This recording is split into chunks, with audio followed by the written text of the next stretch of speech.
ತೆಂಗಿನಕಾಯಿ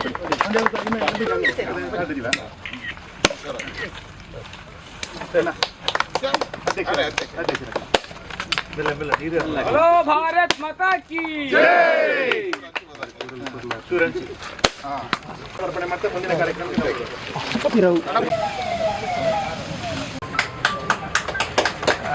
ರಾಜೇಶ್ ಇದ್ದಾರೆ, ಅವರಿಗೆ ಕೂಡ ಶಾಲನ ಹಾಕಿ ಅವರ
ಗಂಟೆಗೆ ರಾಷ್ಟ್ರ ಮಾತ್ರ ಅಲ್ಲ ಅಂತಾರಾಷ್ಟ್ರೀಯ ಮಟ್ಟದಲ್ಲಿ ಏಕಕಾಲದಲ್ಲಿ ಬಿಡುಗಡೆಗೊಳ್ತಾ ಇದೆ. ಅದಕ್ಕೆ ಕೂಡ ದೇವರ ಅನುಗ್ರಹ. ತಮಗೆಲ್ಲ ಗೊತ್ತಿದೆ, ವಿಶೇಷವಾಗಿ ದಕ್ಷಿಣ ಕನ್ನಡ ಈ ನಮ್ಮ ಕರಾವಳಿ ಭಾಗಕ್ಕೆ ನಾನು ಸತತವಾಗಿ ಇದು ದೈವ ಕ್ಷೇತ್ರ.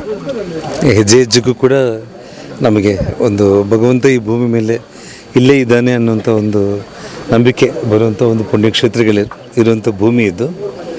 ಸೊ ನಾನು ಇದೇ ಗ್ರಾಮಕ್ಕೆ, ಇಲ್ಲಿ ನಮ್ಮ ಪಕ್ಷದ ಕಾರ್ಯಕರ್ತರು ಪ್ರಶಾಂತ್ ಅವರ ಸ್ವಗ್ರಾಮ ಇದು, ಅವರು ಇಲ್ಲಿ ದೈವ ಕಾರ್ಯಕ್ರಮ ನಡೀತಾ ಇದೆ. ದೇವಸ್ಥಾನ ಜೀರ್ಣೋದ್ಧಾರ ಆಯಿತು ಅಂತ ಕಳೆದ ಮೇ 14ಕ್ಕೆ ನಾನು ಬರಬೇಕಾಯಿತು.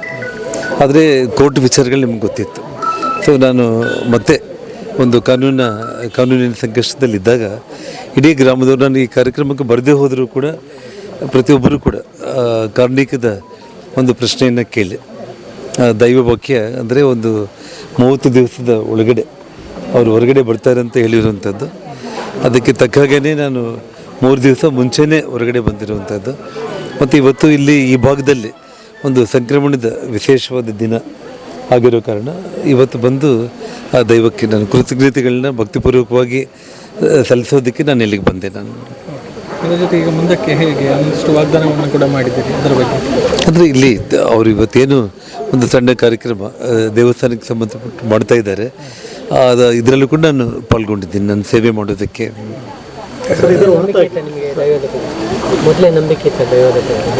ನಾವು ಎಲ್ಲರೂ ಕೂಡ, ನೀವು ನಾನು ನಾವೆಲ್ಲರೂ ಕೂಡ ನೋಡಿ, ಇವತ್ತು ಈ ಜಗತ್ತಲ್ಲಿ ನಾವು ಹಸು ಪಕ್ಷಿಗಳು 82 ಲಕ್ಷ ಕೋಟಿ ಜೀವರಾಶಿಗಳು ಒಂದು ಕಡೆ ಇದ್ದರೆ ಅದರಲ್ಲಿ ಒಂದು ಮಾನವ ಜನ್ಮ ಅನ್ನುವಂಥದ್ದು ಅತ್ಯಂತ ಉತ್ತಮವಾಗಿರುವಂಥದ್ದು. ಸೊ ನಾವು ಆ ದೈವವನ್ನು ಭಗವಂತನ ನಂಬೇ ನಾವು ಜೀವನ ಮಾಡಲೇಬೇಕು. ಯಾವುದೇ ಕಾರಣಕ್ಕೂ ಕೂಡ ವಿಧಿ ಅನ್ನೋದು ಅವರು ಏನು ನಮ್ಮ ಹಣೆ ಬರಹದಲ್ಲಿ ಬರೆದಿರ್ತಾರೆ ಅದ್ರ ಪ್ರಕಾರ ಹೋಗ್ತಾ ಇರ್ತೀವಿ. ಹಾಗಾಗಿ ದೈವದ ಮೇಲೆ ನನಗೆ ಮೊದಲಿಂದ ಕೂಡ ನಂಬಿಕೆ ಮತ್ತು ವಿಶ್ವಾಸ. ಮತ್ತು ಈ ಭಾಗದ ಜನರು ಯಾರೂ ನನಗಿಲ್ಲಿ ಬಂಧು ಬಳಗ ಸ್ನೇಹಿತರು ಕೂಡ ಅಲ್ಲ.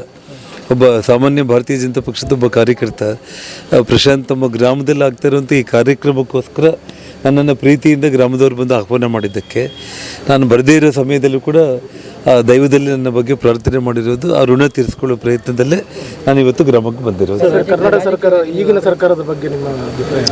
ಸೊ ಇಂಥ ಒಳ್ಳೆಯ ವಾತಾವರಣ, ಈ ಸ್ವರ್ಗದಂಥ ಇದರಲ್ಲಿ ದೈವದ ಮುಂದೆ ಸೊ ಅವ್ರ ಬಗ್ಗೆ ನಾವು ಮಾತಾಡೋದು ಕೂಡ ಸೂಕ್ತ ಅಲ್ಲ ಅಂತ ನನಗೆ ಅನಿಸುತ್ತೆ. ಸರ್, ನಾಯಕತ್ವ ಬದಲಾವಣೆ ಅಂತ ಕೇಳಿ ಬರ್ತಾರೆ ರಾಜ್ಯದಲ್ಲಿ. ನಾನು ಇವತ್ತು ರಾಜಕೀಯದ ಬಗ್ಗೆ ದಯಮಾಡಿ ಏನು ನೀವು ತಪ್ಪಾಗಿ ತಿಳ್ಕೊಳ್ಳೋಕೆ ಹೋಗಬೇಡಿ. ನನಗೆ ಮಾತಾಡೋದಕ್ಕೆ ಕೂಡ ಇಂಟ್ರೆಸ್ಟು ಇಲ್ಲ. ಸೊ ಒಳ್ಳೆ ವಾತಾವರಣ, ನೀವು ಕೂಡ ಭಕ್ತಿಯಿಂದ ದೇವರಲ್ಲಿ ನಿಮಗೂ ಒಳ್ಳೆಯದಾಗಲಿ, ನನಗೂ ಒಳ್ಳೆಯದಾಗಲಿ, ರಾಜ್ಯಕ್ಕೆ ಒಳ್ಳೆಯದಾಗಲಿ ಅಂತ ನಾವು ಪ್ರಾರ್ಥನೆ ಮಾಡೋಣ ಅಷ್ಟೇ. Thank you. ನಮಸ್ಕಾರ. ನಾವಿವತ್ತು ಇರುವಂಥದ್ದು ದಕ್ಷಿಣ ಕನ್ನಡ ಜಿಲ್ಲೆಯ ಕಡಬ ತಾಲೂಕಿನ ಸವಣೂರು ಗ್ರಾಮದ ಆರೇಳ್ತಡಿ ಉಳ್ಳಾಕ್ಲು ಕೆಡಂಜೋಡಿ ತಾಯಿ ದೇವಸ್ಥಾನದ ಬಳಿ. ಈ ದಿನ ಸಂಕ್ರಮಣದ ದಿನ, ಸಂಕ್ರಮಣದ ತಂಬಿಲ ಸೇವೆಯ ಸಂಭ್ರಮದಲ್ಲಿದ್ದೇವೆ. ಈ ದೈವಸ್ಥಾನ ಜೀರ್ಣೋದ್ಧಾರ ಆಗಬೇಕು ಅಂತೇಳಿ ಈ ಊರಿನ ಭಕ್ತಾದಿಗಳ ಆಶಯದ ಪ್ರಕಾರವಾಗಿ ಕಳೆದ 2024 ಡಿಸೆಂಬರಲ್ಲಿ ಶಿಲಾನ್ಯಾಸ ಆಗಿ ಬಹಳ ಸಣ್ಣ ಅವಧಿಯಲ್ಲಿ 4-5 ತಿಂಗಳಲ್ಲಿ ಎಲ್ಲ ಜೀರ್ಣೋದ್ಧಾರ ಕಾರ್ಯಗಳು ಮುಗಿದು ಮೇ 12ರಿಂದ ಮೇ 15ರವರೆಗೆ 2025ರಲ್ಲಿ ಪ್ರತಿಷ್ಠೆ ಬ್ರಹ್ಮಕಲಶ ನೇಮೋತ್ಸವ ಕಾರ್ಯಕ್ರಮ ನಡೆಯಿತು. ಈ ಸಂದರ್ಭದಲ್ಲಿ ನಮ್ಮ ಮೇ 13ನೇ ತಾರೀಕಿಗೆ ಧಾರ್ಮಿಕ ಸಭಾ ಕಾರ್ಯಕ್ರಮಕ್ಕೆ ಅತಿಥಿಗಳು ಬೇಕು ಎನ್ನುವಂಥ ದೃಷ್ಟಿಯಿಂದ ಮಾತನಾಡಿದಾಗ ನಮ್ಮ ಊರಿನ ಯುವಕ ಪ್ರಶಾಂತ್ ಕೆಡಂಜಿ ಎನ್ನುವರು ಬೆಂಗಳೂರಿನಲ್ಲಿ ಸಾಮಾಜಿಕ ಚಟುವಟಿಕೆ, ಧಾರ್ಮಿಕ, ರಾಜಕೀಯ ಚಟುವಟಿಕೆಯಲ್ಲಿ ಕೆಲಸ ಮಾಡ್ತಾ ಇದ್ದಂಥ ಅವರು ಸನ್ಮಾನ್ಯ ಗಾಲಿ ಜನಾರ್ದನ್ ರೆಡ್ಡಿ ಅವರ ಆಪ್ತರು ಎನ್ನುವಂಥದ್ದು ತಿಳಿದ ಬಳಿಕ ನಾವು ಅವರ ಮೂಲಕ ನಮ್ಮ ಜೀರ್ಣೋದ್ಧಾರ ಸಮಿತಿ ಅಧ್ಯಕ್ಷರಾಗಿರುವಂಥ ಸನ್ಮಾನ್ಯ ದಿನೇಶ್ ಮೆದು ಅವರು ಪ್ರಶಾಂತ್ ಕೆಡಂಜಿ ಅವರ ಮೂಲಕ ಸಂಪರ್ಕ ಮಾಡಿ ಸ್ವತಃ ದಿನೇಶ್ ಮೆದು ಅವರು ಮತ್ತು ಅವರ ತಂಡ ಬೆಂಗಳೂರಿಗೆ ಹೋಗಿ ಗಾಲಿ ಜನಾರ್ದನ್ ರೆಡ್ಡಿ ಅವರನ್ನು ಈ ಕಾರ್ಯಕ್ರಮಕ್ಕೆ ಬರಬೇಕು ಅಂತೇಳಿ ಆಹ್ವಾನವನ್ನು ನೀಡಿದ್ದೆವು. ಏನು ದುರದೃಷ್ಟವಶಾತ್ ಯಾವುದೋ ಒಂದು ಕಾರಣಕ್ಕೋಸ್ಕರ ಸನ್ಮಾನ್ಯ ಗಾಲಿ ಜನಾರ್ದನ್ ರೆಡ್ಡಿ ಅವರಿಗೆ CBI ಕೋರ್ಟ್ನ ಒಂದು ಕೇಸಿನ ಮುಖಾಂತರವಾಗಿ ಜೈಲು ಶಿಕ್ಷೆಯಾಗಿ ಅವರು ಜೈಲಲ್ಲಿರುವಂಥ ಪರಿಸ್ಥಿತಿ ಬಂತು. ಹಾಗಾಗಿ ಮೇ 13ರ ಧಾರ್ಮಿಕ ಸಭಾ ಕಾರ್ಯಕ್ರಮದಲ್ಲಿ ಅವರಿಗೆ ಭಾಗವಹಿಸೋದಕ್ಕೆ ಅನಾನುಕೂಲ ಆಯಿತು. ನಮಗೆ ಭಾಳಷ್ಟು ನೋವಾಯಿತು, ಬೇಜಾರಾಯಿತು. ಅವರು ಬರಬೇಕು ಅನ್ನುವಂಥ ಅಪೇಕ್ಷೆ ಇಲ್ಲಿ ಎಲ್ಲ ಭಕ್ತರದಿತ್ತು. ಆದರೆ ನಾವು 13ಕ್ಕೆ ಧಾರ್ಮಿಕ ಸಭಾ ಕಾರ್ಯಕ್ರಮ ಮುಗೀತು, ಮೇ 14ಕ್ಕೆ ಪ್ರತಿಷ್ಠೆಗಳು ಮುಗೀತು. ಮೇ 15ಕ್ಕೆ ವಾರ್ಷಿಕ ನೇಮೋತ್ಸವ ನಡೆಯುವಂಥ ಸಂದರ್ಭದಲ್ಲಿ ಸನ್ಮಾನ್ಯ ದಿನೇಶ್ ಮೆದು ಅವರು ಮತ್ತು ನಮ್ಮ ಗೌರವಾಧ್ಯಕ್ಷರು ಶಿವಪ್ರಸಾದ್ ಶೆಟ್ಟಿ ಅವರೆಲ್ಲ ಮತ್ತೆಲ್ಲ ಭಕ್ತರು ಸೂಚನೆ ಕೊಟ್ಟರು, ನಾವೆಲ್ಲ ಜನಾರ್ದನ್ ರೆಡ್ಡಿ ಪರವಾಗಿ ಪ್ರಾರ್ಥನೆಯನ್ನು ಮಾಡುವ ಗ್ರಾಮ ದೈವದ ಹತ್ರ ಅಂತೇಳಿ. ಹಾಗಾಗಿ ನಾವೆಲ್ಲ ಭಕ್ತರು ಸೇರಿಕೊಂಡು ಗ್ರಾಮ ದೈವದಲ್ಲಿ ಪ್ರಾರ್ಥನೆಯನ್ನು ಮಾಡಿದಾಗ ದೈವದ ನರ್ತಕರು, ದೈವದ ಕಟ್ಟಿದವರು ಆ ಸಂದರ್ಭದಲ್ಲಿ ನುಡಿಯನ್ನು ಕೊಡುತ್ತಾ ಹೇಳಿದರು, ಇವತ್ತು ಸಿಂಗುಡೆ ಅಂತೇಳಿ ತುಳುವಿನಲ್ಲಿ ಇವತ್ತಿನಿಂದ ತಿಂಗಳು ಪ್ರಾರಂಭ, ಇವತ್ತಿನಿಂದ 1 ತಿಂಗಳೊಳಗಾಗಿ ಗಾಲಿ ಜನಾರ್ದನ್ ರೆಡ್ಡಿಯವರಿಗೆ ಬಿಡುಗಡೆ ಆಗಿದೆ ಎನ್ನುವಂಥದ್ದು ಸಂತಸದ ಸುದ್ದಿಯನ್ನು ತರುವಂಥ ರೀತಿಯಲ್ಲಿ ಈ ದೈವ ಮಾಡ್ತದೆ ಎನ್ನುವಂಥ ನುಡಿಯನ್ನು ಕೊಟ್ಟರು. ಹಾಗಾಗಿ ಅದಕ್ಕೆ ಸರಿಯಾಗಿ 27ನೇ ದಿನಕ್ಕಾಗುವಾಗ ಗಾಲಿ ಜನಾರ್ದನ್ ರೆಡ್ಡಿಯವರಿಗೆ ಬಿಡುಗಡೆ ಆಯಿತು. ನಾವು ಆ ಸಂದರ್ಭದಲ್ಲಿ ಪ್ರಾರ್ಥನೆ ಮಾಡಿದಂಥ ವಿಡಿಯೋಗಳು ನಮ್ಮಲ್ಲಿತ್ತು. ಅವರಿಗೆ ಪ್ರಸಾದವನ್ನು ಕೂಡ ಅವತ್ತೇ ಮೇ 15ಕ್ಕೆ ಬೆಂಗಳೂರಿಗೆ ಕಳಿಸಿಕೊಟ್ಟಿದ್ದೆವು. ಅವರು ಯಾವುದೋ ಒಂದು ಯೋಗವೋ ಇರಬೇಕು, ಆ ವಿಡಿಯೋವನ್ನು ಅವರು ಅವರ ಖಾತೆ ಫೇಸ್ಬುಕ್ಕು ಮತ್ತು ಟ್ವಿಟರಲ್ಲಿ ಅದನ್ನು ಅಪ್ಲೋಡ್ ಮಾಡಿದರು. ಅದು ಮತ್ತು ಮುಂದಿನ ದಿನಗಳಲ್ಲಿ ಅದೊಂದು ಇತಿಹಾಸ ಆಗೋ ರೀತಿಯಲ್ಲಿ ರಾಜ್ಯಾದ್ಯಂತ, ರಾಷ್ಟ್ರಾದ್ಯಂತ ವಿಡಿಯೋ ವೈರಲ್ ಆಯಿತು. ನಮ್ಮ ಊರಿನ ಕೆಡಂಜೋಡಿ ತಾಯಿ ಉಳ್ಳಾಕ್ಲು ದೈವದ ಕಾರಣಿಕ ಏನು ಎನ್ನುವಂಥದ್ದನ್ನು ಇದು ರಾಷ್ಟ್ರ ಮಟ್ಟದಲ್ಲಿ ನೋಡುವಂಥ ಒಂದು ಸುಯೋಗ ಬಂತು. ಅದು ನಮ್ಮೆಲ್ಲ ಭಕ್ತರು, ಈ ಊರಿನ ಭಕ್ತರಿಗೂ ಕೂಡ ಒಂದು ಖುಷಿಯನ್ನು ಕೊಟ್ಟಂಥ ವಿಚಾರ. ಆ ಮೂಲಕವಾಗಿ ಅವರು ದೈವದ ಬಗ್ಗೆ ವಿಶೇಷವಂತ ಭಕ್ತಿಯನ್ನು ಬೆಳೆಸಿಕೊಂಡು ಅವರು ಮುಂದೆ ಇಲ್ಲಿ ಬರಬೇಕು ಎನ್ನುವಂಥ ಅಪೇಕ್ಷೆಯನ್ನು ವ್ಯಕ್ತಪಡಿಸಿದರು. ಹಾಗಾಗಿ ಸನ್ಮಾನ್ಯ ದಿನೇಶ್ ಮೆದು ಅವರು ಮತ್ತು ಪ್ರಶಾಂತ್ ಅವರ ಮುಖಾಂತರ ಜನಾರ್ದನ ರೆಡ್ಡಿ ಅವರನ್ನು ಸಂಪರ್ಕ ಮಾಡಿದ ಮುಖಾಂತರವಾಗಿ ನಮ್ಮ ಸಂಪ್ರದಾಯ ಏನು ಅಂತ ಕೇಳಿದ್ರೆ ತಿಂಗಳಿಗೆ ಒಮ್ಮೆ ಬಾಗಿಲು ತೆಗೆದು ಸೇವೆಯನ್ನು ಕೊಡುವಂಥದ್ದು ಸಂಕ್ರಮಣದ ಹೊತ್ತು. ಹಾಗಾಗಿ ಪ್ರತಿಷ್ಠೆ ಬ್ರಹ್ಮಕಲಶ ಆಗಿ 2ನೇ ಸಂಕ್ರಮಣ ಇವತ್ತು ಜುಲೈ 16, 2025 ಬುಧವಾರ.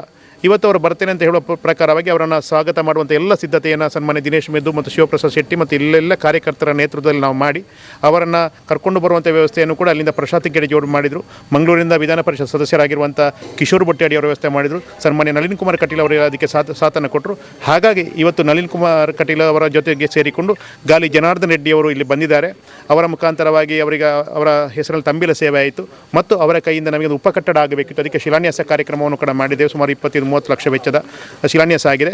ಅವರನ್ನು ಕಿರು ಸಭಾ ಕಾರ್ಯಕ್ರಮವನ್ನು ಮಾಡಿ ಅವರನ್ನು ಈ ಭಾಗದ ಎಲ್ಲ ಬಂಧುಗಳ ಪರವಾಗಿ ಅವರಿಗೆ ಪ್ರಸಾದವನ್ನು ನೀಡಿ ಗೌರವಾರ್ಪಣೆ ಸನ್ಮಾನ ಮಾಡುವಂಥ ಕಾರ್ಯಕ್ರಮವನ್ನು ಮಾಡಿದೆವು. ಅವರು ನಮಗೆ ಆ ಒಂದು ಕಾಮಗಾರಿಗಾಗಿ ದೊಡ್ಡ ಮೊತ್ತದ ಅನುದಾನವನ್ನು ಕೂಡ ಕೊಡುವಂಥ ಕೆಲಸವನ್ನು ಮಾಡಿದರು. ಹಾಗಾಗಿ ನಮ್ಮೆಲ್ಲರಿಗೂ ಒಂದು ಖುಷಿಯನ್ನು ಕೊಟ್ಟಂಥ ಒಂದು ದಿನ ಅಂತ ನಾವು ಭಾವಿಸ್ತೇವೆ.